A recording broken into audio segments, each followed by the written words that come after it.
So I'm just going to go ahead and start. Again, hi, I am Christy Gothrow, your storytelling coach. I help people or women tell their stories without ever telling their business. And I want to really expound upon the telling your story part and why that's important. So as you saw in the description, it says, I want to talk about the importance of storytelling, but I want to talk about it from the perspective of the average person who's not just trying to write a book or anything like that. They just know that they have a story and they probably told it several times to other people. But a lot of us, especially as Christians, know it as a testimony. And so I want people to realize or understand that you have a testimony, but it's not just your testimony. It's not just for you to give God praise. It's not just for you to say, I overcame that thing and now I'm stronger. It's not just for that. I say it all the time. I don't know how many times I'm going to say it in a lifetime. But when we write for not just our life, but we write for the life of others. But I'm going to say at this time during this video that when we give our testimony or when we tell our story, that it's not just for us, but it is always for someone else. So that's key. That's number one. That's why our stories are so important. Because it's never just about us. It's always for someone else. I'll give you an example because I have plenty of stories. Plenty. But I'll give you an example of one that I don't tell often, but I've had the opportunity to tell to people who really needed that motivation. They needed that inspiration, that eye-opening, oh, well, if he did it for you, I know that he will do it for me. And so before I moved back home, so I was in the military right out of high school, and I stayed in the Navy for 6 years, but stayed away from home about 6.5, 7 years. And while I was away from home, just kind of, I was young, so I just kind of lived my life doing, various things that I wanted to do. Just put it like that. Not things I should have been doing, but things I just wanted to do. But I would say, like, coming towards the end of that time when I was doing what I wanted to do, and I had what I call my come to Jesus moment, or when I heard God speak to me, and I kind of changed my mind about some things, when my testimony started to build in a certain area, right? I decided, not on my own though, but I decided to move back home to Louisiana. And so I was in Jacksonville, Florida at the time, moved to St. Mary's, Georgia, which is right outside of Jacksonville, Florida, only for a little while. And then I heard God tell me that I needed to come home. And I was just like, I ain't coming home. I know, Lord, that is not you. I know that's not you. You are not telling me to go home. You can't be telling me to go home. That can't be the Lord. Because I said when I left, that was going to be the last place I ever go. I'm not going back to Louisiana. And so I fought it. I'm telling y'all, I fought it. Like, I tried to go many different places. I have cousins that live in other states, and so I was calling them, hey, can I come up there? At the time, I was trying to get into a Bible college, and so I was, asking, do y'all have a Bible college out there? Can I come out there? Can you see if there's a school that will accept me? I had my son at the time, my oldest son, and so I was just like, refusing to come back to Louisiana.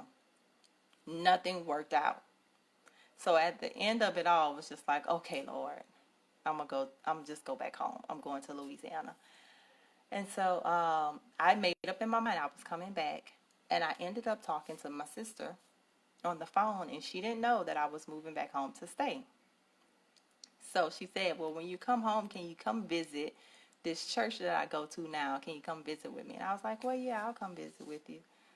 She was like, well, I can't get anybody else to go. And I'm just like, well, if you can't get anybody else to go, why do you want me to go? But again, I was like, well, I'm going to be the big sister, support her or whatever. And so I'll go. Well, I moved back home. I didn't even tell her, hi, Aaliyah, you live in Jacksonville, girl? What you know about that Jacksonville? Let me see. I lived in side note. I lived in, okay, West Side for a little bit. When I first got to Jacksonville, I was in the West Side. And then I moved out to I can't even remember the name of the area I moved to. Mindanao. So wherever Mindanao is, I lived on Mindanao.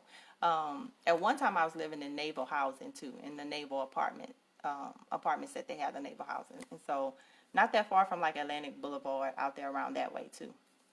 I kind of moved around in the time that I was in Jacksonville, but I liked it. So let me go back to this story. So I was like, yeah, okay, well, I'm coming back home. And I didn't tell my sister that I was coming to stay. I just told her, well, when I come, I'm going to visit this church with you. But I didn't tell her I was coming to stay. And so when I finally moved back home, she made sure I didn't forget. I came one weekend. The next weekend, she was like, well, since you home, I want you to come and visit with me. And I'm like, okay. Well, then she finds out that I'm here to stay. She's all excited. Oh, my God, you got to stay. You got to come to church with me. You got to join, whatever. You know, she's souping it all up. And I'm like, I don't really know because, like I said, nobody else wanted to go with you. So I'm a little skeptical.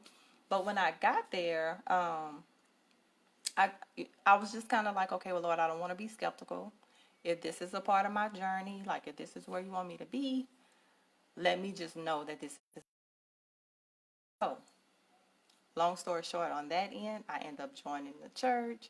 I ended up going to the ministry school there, and so many things started to transpire in my life where I just knew this is where God wants me to be, right? Still building on this testimony, y'all, like still building on this story. So I'm there for 2 years, and, well, about a year and a half, because I started ministry school a couple of months after I got there. So I got there in July, started school in September, and that was in 2006. So by 2008, I was talking to one of my instructors, and he asked me, do you have you ever met my son? And I'm like, nope, don't know him, not looking for him. I'm only looking for Jesus right now. It's so crazy because I went through so much that I really just wasn't like looking at the time or expecting to be found or anything.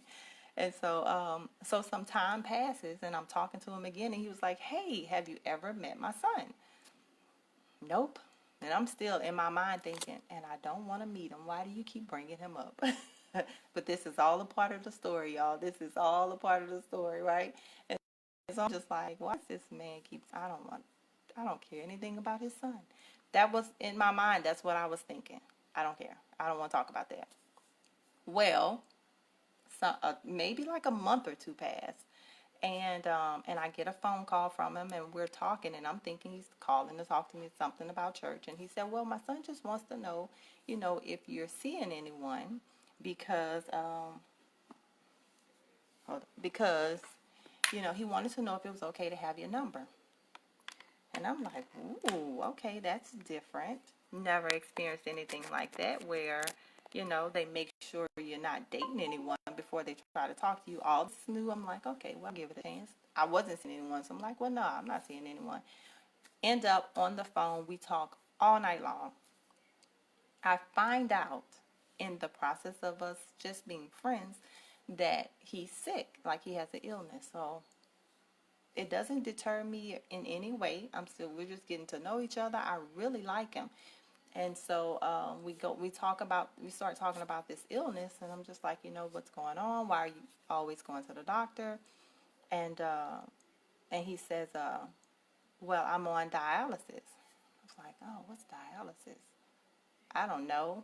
I've never been around anybody with it. So, I start asking all these questions, and he starts to tell me about what the machine does and what it's for. And, you're on it because your kidneys aren't working and so forth. And so my question was, well, how do they start back working? Now, I'm telling y'all, I'm being absolutely transparent here. I did not have a clue. I had no idea what was happening. Like, I didn't understand the anatomy and what, the organs did. And so he tells me, well, God can heal you or, somebody can donate. And I say, well, they can donate. Hi, Sean. He was like, well, they can donate a kidney. And so I'm like, they can donate. Okay, so if somebody dies, they give you one. He was like, well, you can be a living donor or it can be somebody that dies. And I was like, wait, so somebody living can give you a kidney? I was like, and then they still live? He was like, yeah, because you have two. I was like, oh, okay. All right. I said, well, I could give you one of mine. He's like, no, you can't. Like, it's not like that. You just can't give somebody one. Like, you can't just give it just because you have to. You have to, like, be a match. You have to take tests and so forth. And I was like, oh, okay, well, I mean, just tell me what I got to do, so I can see if I can give you one. Y'all, in my mind, I am not thinking anything of it. It doesn't even sound far-fetched to me. It doesn't sound like something major. I'm just like, look, you said we had two. You said I can give you one. It's going to make you feel better. That was all I was thinking. And so he was a little taken aback by it because I was so like just willing to do it. But in my mind, it wasn't a big deal. And so he gives me this number. He's like, hey, you got to call this number or whatever and talk to these people about it. Hold on. Something is happening. I don't know what happened. Hopefully I'm not choppy or it's not cutting my story off. Things like to act a little funny around here. And so he gives me this card, this number I need to call, talk to this nurse. And so I get on the phone with the nurse and we start the testing process. They do your blood pressure and everything for like a certain period of time. Then they check your blood, and the tests are very extensive. Like, you start on one end of the spectrum and I'm telling you, it gets drastic. Like, they start checking you for everything and you got to talk to social workers, and it's a lot. But the entire process, I'm not thinking it's a lot. It's just like in my mind, I'm knowing, you know, this is what I'm supposed to be doing. Now, before I even get finished with the testing or any of that, his dad asked, did you pray about it? Did you make sure it's what you were supposed to be doing? That God okayed it. And I'm like, okay, well, I'll pray about it. And one day I'm heading to go see him. And I just kind of said a prayer real quick, like, Lord, am I supposed to be doing this? Like, is this in your will for me to do this? Because I feel okay with it. And I tell y'all clear as day, I heard God say, I gave everybody two, but I gave you two to give him one. And I was just like, well, that's all I needed. It's a wrap. We going through with it. And so every test I took, y'all, every test, every talk I had to have with this panel of people, everything went perfect the entire time. I didn't set it up. God set it up, right? And so everything is just happening. It's flowing. It's working out. And then the end comes and it's surgery day. I don't have a nervous bone in my body. I'm a little bit nervous, like telling y'all this now, because now I can look back on it and be like, that was a big deal. But at the time, it wasn't a big deal to me. It was purely me just trusting God. Like, I believe this is what God told me I could do, so I'm doing it. And that's all I went off of. And so we have the surgery. Everything goes great. The doctors and the people, that had to interview me and the people who did the tests and so forth, they're like, oh my God, it's like a miracle.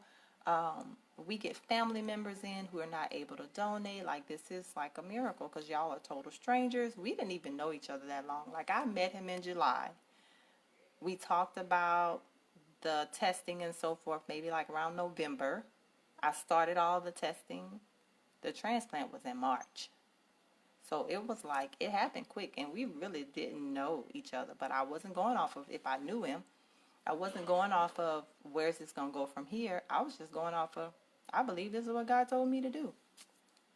So the story was a little lengthy with a wonderful ending, right? But it's my truth. It's my husband's truth. It's a truth of ours. And at the same time, I had to share that story with someone who was wondering if God was hearing their prayers, who was wondering if all the times they pray and all the times they go to church and all the times they give, if God truly was listening to them and if their life could change and if situations could change. And so I told that story in order for them to just know that when you are doing what God wants you to do, He will send whoever He needs to send. He will rearrange some things. He will create positions. He will do the most wondrous works just for you to receive what he has for you.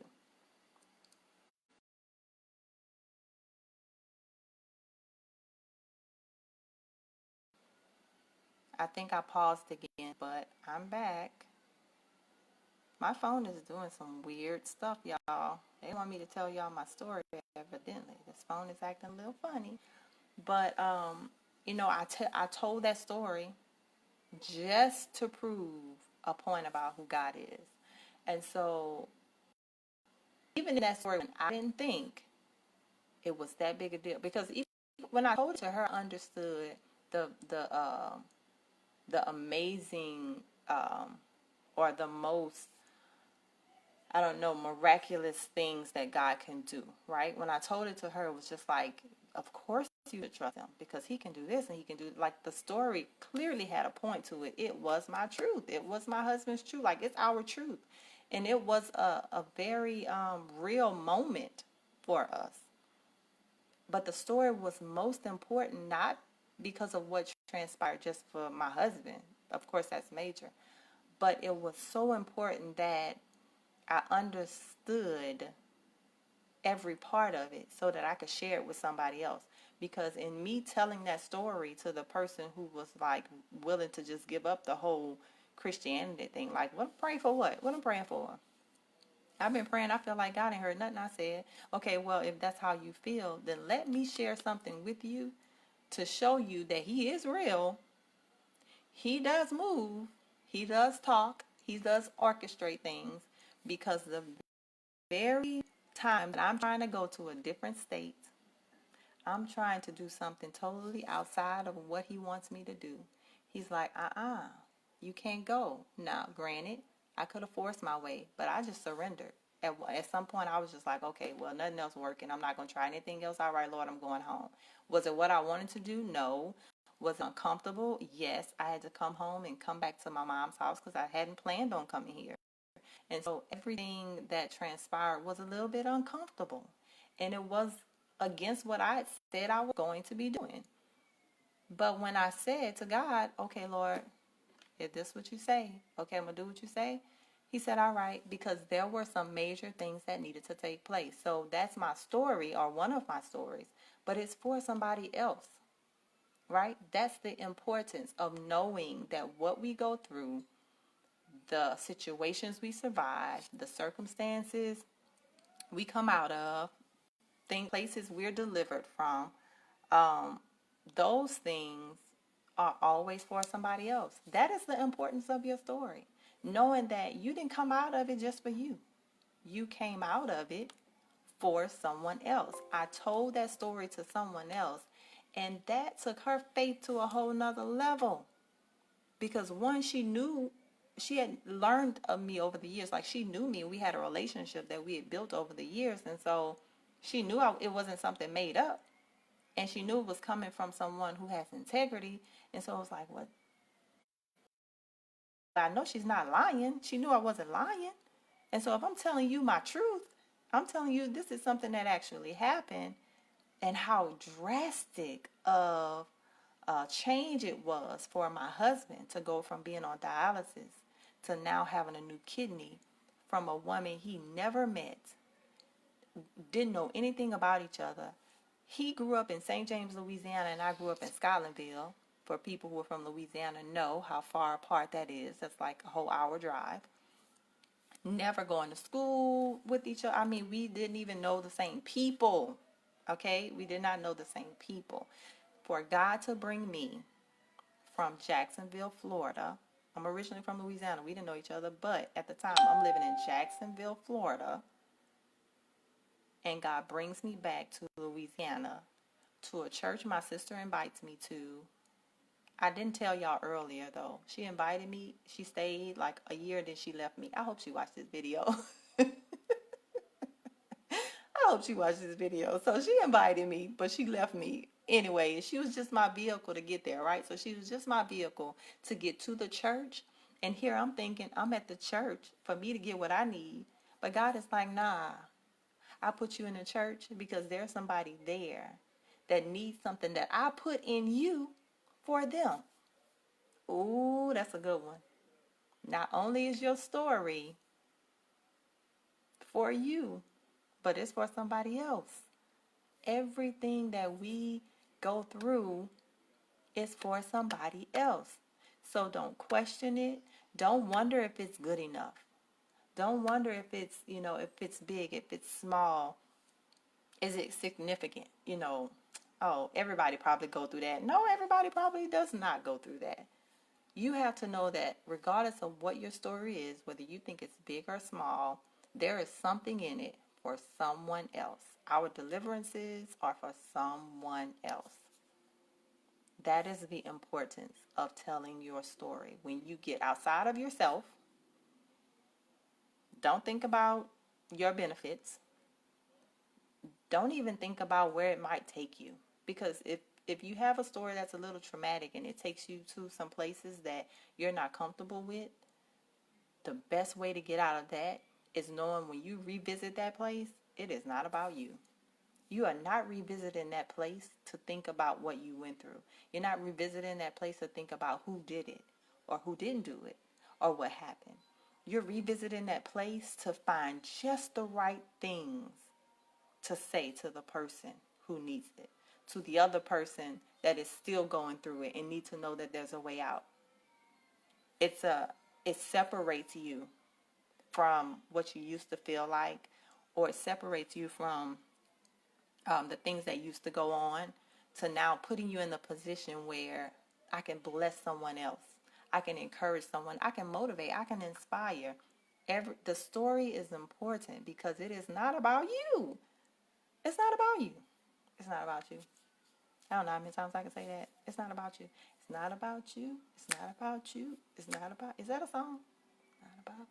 Is it a song? I don't know. But whatever. I can be like that sometimes, y'all. I don't know if it's a song or not, but whatever. It's not about you. Your story is not about you. That is the most important thing. Tell your story. Be okay with your story. Embrace your story. I have plenty of stories. Plenty.